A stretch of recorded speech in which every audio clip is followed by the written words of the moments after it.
Hello everyone. तो दोस्तों आज के इस वीडियो में हम लोग एनसीईआरटी एक्सरसाइज 9.1 के 12वें नंबर प्रश्न के बारे में डिस्कस करने वाले हैं।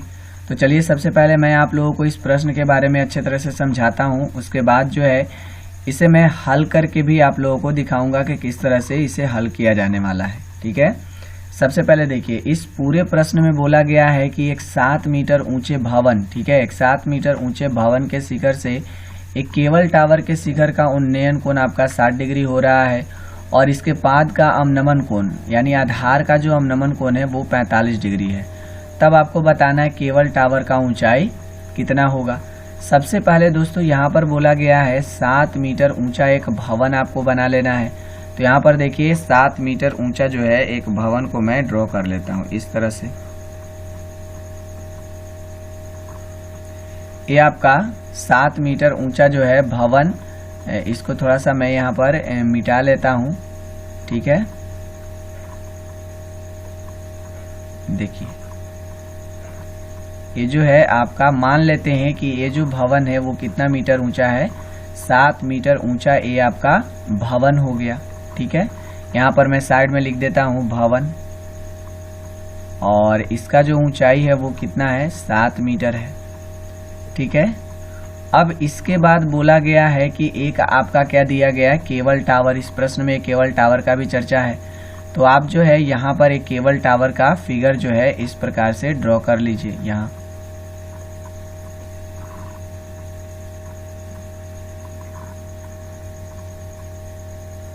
इस तरह से मान लेते हैं ये आपका क्या चीज है, केबल टावर है। यहाँ पर मैं लिख देता हूँ केबल टावर। ठीक है, और इसी का हमें क्या निकालने के लिए बोला गया है, ऊंचाई निकालने के लिए बोला गया है। तो मैं यहाँ पर केबल टावर का जो ऊंचाई है उसे क्या मान लेता हूँ, h मीटर मान लेता हूँ। और यही टोटल आपको ऊंचाई जो है इसका पता करना है। ठीक है, किस तरह से इसका जो ऊंचाई है वो पता किया जाएगा। आज हम लोग इसी के बारे में डिस्कस करने वाले हैं पूरा। अब चलिए यहाँ पर देखिए आपको बोला गया कि जो भवन है, ठीक है, यहाँ पर देखिए ये भवन है।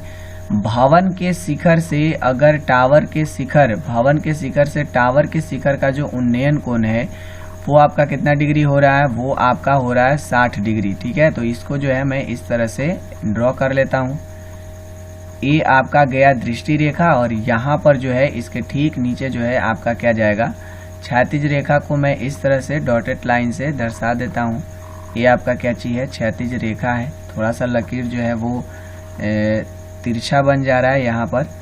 और ये जो है आपका टोटल कितना डिग्री का है, 60 डिग्री का है। अब इसके बाद पुनः बोला गया कि अगर भवन के शिखर से केबल टावर के आधार को देखा जाता है तब उस स्थिति में अवनमन कोण कितना डिग्री बन रहा है। तब उस स्थिति में अवनमन कोण का जो मान है वो आपका कितना डिग्री हो रहा है, 45 डिग्री हो रहा है। मतलब ए वाला टोटल कोण आपका 45 डिग्री हो रहा है। अब देखिए एक बात मैंने आप लोगों को और बताया दोस्तों कि अवनमन कोण जो होता है वो उन्नयन कोण के बराबर होता है। तो यहाँ पर अगर मैं इस रेखा को ड्रॉ कर लेता हूँ, इस रेखा को अगर मैं ड्रॉ कर लेता हूँ तो यहाँ पर जो है आपका उन्नयन कोण प्राप्त होगा 45 डिग्री का। तो यहाँ पर देखिए अवनमन कोण जो 45 डिग्री बन रहा है, यहाँ पर इसका उन्नयन कोण भी आपका कितना डिग्री होगा, 45 डिग्री होगा। ठीक है, यहाँ तक बात समझ में आया आप लोगों को।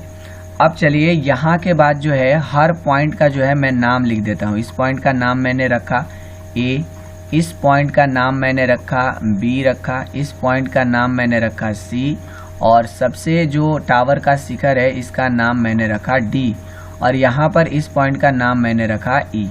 अब इस चित्र को ध्यान से देखिए। अगर मैं केवल टावर के ऊंचाई के बारे में बात करूं, ठीक है, टावर के ऊंचाई के बारे में अगर बात किया जाए तो देखिए टावर का जो ऊंचाई है वो C से लेकर के कहाँ तक है, D तक है। C से लेकर कहाँ तक है, D तक है। यानी CD निकालना है हमें। CD देखिए 2 भाग में बटा हुआ है। यानी अगर हम थोड़ा थोड़ा करके निकालें, यानी C पहले निकाल लेते हैं और उसके बाद निकाल लें ED या इसको कह लीजिए DE कह लीजिए।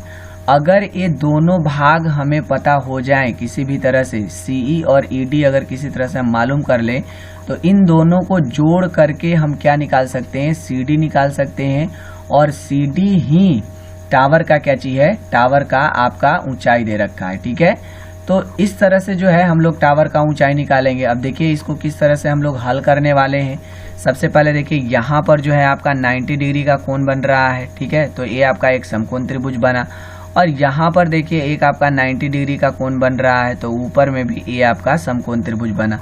सबसे पहले जो है यहाँ पर अगर ध्यान से आप लोग देखिएगा तो ए बी सी ई जो है एक चतुर्भुज बन रहा है। वो भी कैसा चतुर्भुज, तो एक आयत बन रहा है। मैं यहाँ पर लिख देता हूँ कि चित्र की ज्यामिति से। ठीक है, यहाँ पर थोड़ा सा मैं लिखता हूँ, यहाँ पर लिख रहा हूँ चित्र की ज्यामिति से। ठीक है, चित्र की ज्यामिति, चित्र की ज्यामिति से, चित्र की ज्यामिति से क्या होगा, तो लिख सकते हैं चतुर्भुज, चतुर्भुज ए बी सी ई एक क्या चीज है, एक आयत है। एक क्या है, आयत है। अब बताइए आयत अगर चतुर्भुज बन रहा है तो इसमें ए बी जो होगा वो किसके बराबर होगा, तो सी के बराबर होगा। बराबर कितना, मीटर, 7 मीटर हो जाएगा। और BC जो होगा वो किसके बराबर होगा, AE के बराबर होगा। ठीक है, बात समझ में आया। तो यहाँ पर दोस्तों मैं लिख सकता हूँ, यहाँ पर मैं क्या लिख सकता हूँ, इसका जो मान है CE का जो मान है वो कितना होगा, 7 मीटर होगा ये वाला। तो हमें बस निकालना है क्या, हमें बस निकालना है E से लेकर के D तक का ऊंचाई निकालना है। मतलब अगर हम ए वाला भुजा पता कर लेते हैं, ई से लेकर के डी तक का अगर मान हम पता कर लेते हैं, तब हम ईडी और ईसी को जोड़ करके टावर का ऊंचाई मालूम कर सकते हैं। तो देखिए सबसे पहले मैं चल रहा हूँ यहाँ पर, सबसे पहले मैं चल रहा हूँ समकोण त्रिभुज, जो भी समकोण त्रिभुज है उसमें चलिए। समकोण त्रिभुज में ध्यान से देखिएगा तो 45 डिग्री का चर्चा है, तो 45 डिग्री के ठीक सामने वाला जो भुजा है, यहाँ पर देखिए सबसे पहले समकोण त्रिभुज का मैं नाम बता देता हूँ किस समकोण त्रिभुज में मैं चल रहा हूँ। यहाँ पर देखिए ए बी सी जो है एक समकोण त्रिभुज है, और ए बी सी में सी कोण पर आपका यहाँ पर 45 डिग्री का चर्चा है। तो इसके ठीक सामने वाला जो भुजा होगा ए बी लंब हो जाएगा, और बी सी भुजा को हम लोग यहाँ पर लेकर के चलने वाले हैं। किस भुजा को लेकर के चलने वाले हैं, बी सी, क्योंकि बी सी भुजा पर ही दूरी निकाला जाएगा। ठीक है, तो यहाँ पर ध्यान से समझिए 45 डिग्री के सामने वाला जो आपका ए बी भुजा है वो लंब का काम करेगा, और एक बात 45 डिग्री के ठीक सामने वाला भुजा ए बी तो लंब का काम कर ही रहा है, BC जो भुजा होगा वो आधार का काम करेगा। तो हम यहाँ से क्या लिख सकते हैं, यहाँ से हम लिख सकते हैं समकोण। ठीक है, यहाँ पर लिखेंगे समकोण त्रिभुज। ठीक है, समकोण त्रिभुज ए बी सी में, समकोण त्रिभुज ए बी सी में कितना लंब और आधार का चर्चा है, तो हम लोग यहाँ पर कौन सा अनुपात लगाने वाले हैं, tan कितना डिग्री, 45 डिग्री बराबर लंब आपका क्या हो जाएगा, लंब हो जाएगा AB, और आधार का मान क्या हो जाएगा, BC हो जाएगा। ठीक है, आधार इसलिए मैंने लिया कि अगर हमने BC को यहाँ पर निकाल लिया तो उतना ही बड़ा आपका क्या होगा, AE भी होने वाला है। ठीक है, इसलिए मैंने BC को रखा। अब बताइए tan 45 डिग्री का जो मान होता है वो कितना डिग्री होता है, 1 होता है, और AB जो है वो आपका कितना दे रखा है, 7 मीटर, और BC हम निकाल सकते हैं यहाँ पर। अब यहाँ से देखिए क्रॉस मल्टीप्लिकेशन अगर करते हैं तो BC बराबर हमें क्या मिलने वाला है, 7 मीटर मिलने वाला है। अब बताइए BC जो होगा वो किसके बराबर होगा, AE के बराबर होगा। ठीक है, अब यहाँ से जो है हम लोग ऊपर वाले समकोण त्रिभुज में, यहाँ जो दिख रहा है क्या नाम है इस समकोण त्रिभुज का, DEA। ठीक है, समकोण त्रिभुज DEA में चलने वाले। इधर देखिए यहाँ पर मैं लिख रहा हूँ समकोण त्रिभुज। ठीक है,